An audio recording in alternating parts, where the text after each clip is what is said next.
തൃശ്ശൂരിലേക്ക് ഒന്ന് പോകാം. തൃശ്ശൂരിൽ നാടകീയ നീക്കമാണോ? പ്രതിഷേധത്തിനൊടുവിൽ Lali ജെയിംസിന് vote ആർക്കായിരിക്കും? Jason Chamalappil vote മാറ്റിക്കുത്തില്ല എന്ന് ഉറപ്പാണോ? സുജയ, വോട്ട് മാറ്റിക്കുത്തില്ല എന്ന് ലാലി ജെയിംസ് അല്പം മുമ്പ് പറഞ്ഞു. കോൺഗ്രസിന് വോട്ട് ചെയ്യുമെന്നവർ അല്പം മുമ്പ് പ്രഖ്യാപിച്ചു കഴിഞ്ഞു. അത് വ്യക്തിപരമായ വോട്ടല്ല, കോൺഗ്രസ് പാർട്ടിക്കുള്ള വോട്ടാണ്. അതുകൊണ്ട് തന്നെ തനിക്കെതിരെ അച്ചടക്ക നടപടി ഉണ്ടായാൽ അതിനുശേഷം കൂടുതൽ പ്രതികരണം ഉണ്ടാകും. പ്രതിപക്ഷ നേതാവ് രാജപ്പല്ലൻ ഉൾപ്പെടെയുള്ളവർക്കെതിരെയുള്ള വിമർശനങ്ങളും എതിർപ്പുകളും അതുപോലെ തന്നെ വെളിപ്പെടുത്തലുകളും ലാലി ജെയിംസ് വ്യക്തമാക്കിയിരിക്കുന്ന വോട്ടെടുപ്പിലേക്ക് മേയർ തെരഞ്ഞെടുപ്പിലേക്ക് കടക്കുകയാണ്. ഇപ്പോൾ നമുക്ക് ദൃശ്യങ്ങൾ കാണാം. ഡോക്ടർ ഇ ജി ജസ്റ്റിൻ രണ്ടാം നിരയിൽ ഇരിക്കുന്നുണ്ട്.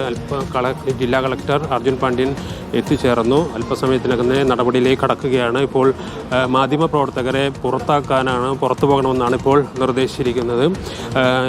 നടപടിയിലേക്ക് കടക്കുന്നു. വേറെ രീതിയിലുള്ള വോട്ടിംഗ് മാറ്റി ചെയ്യുന്ന ഉൾപ്പെടെയുള്ള കാര്യങ്ങൾ ഉണ്ടാകുമെന്ന് പ്രതീക്ഷിക്കുന്നില്ല. ലാലി ജെയിംസ് തന്നെ വ്യക്തമാക്കിയിരിക്കുന്നു, കോൺഗ്രസിനാണ് വോട്ടെന്ന് വ്യക്തമാക്കിയിരിക്കുന്നു. അതുകൊണ്ട് തന്നെ ആ രീതിയിലുള്ള ഒരു അട്ടിമറിയോ മറ്റേതെങ്കിലും രീതിയിലുള്ള നീക്കമോ ഉണ്ടാകില്ല. മാത്രമല്ല, വ്യക്തമായ ഭൂരിപക്ഷം കോൺഗ്രസിനുണ്ട് എന്നതാണ് ഈ തെരഞ്ഞെടുപ്പിലെ ഏറ്റവും പ്രധാനപ്പെട്ട മേയർ തെരഞ്ഞെടുപ്പിലെ ഏറ്റവും പ്രധാനപ്പെട്ട കാര്യം. അതുകൊണ്ട് തന്നെ ഏതെങ്കിലും ഒരു വ്യക്തി, ഏതെങ്കിലും കൗൺസിലറുടെ പ്രതിഷേധമോ അത്തരത്തിലുള്ള വിമർശനങ്ങളോ തെരഞ്ഞെടുപ്പിനെ ബാധിക്കില്ല.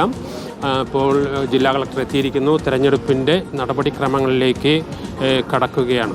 സുജയ, ഓക്കെ, നമുക്ക് തിരുവനന്തപുരത്തേക്ക് കൂടി പോകാം. ലാലി ജെയിംസ് എന്തായാലും എത്തുന്നു. തൃശ്ശൂരിൽ നാടകീയ നീക്കമാണോ? അതാണ് അറിയേണ്ടത്. തിരുവനന്തപുരത്തും ഒരുക്കങ്ങൾ തുടരുകയാണ്.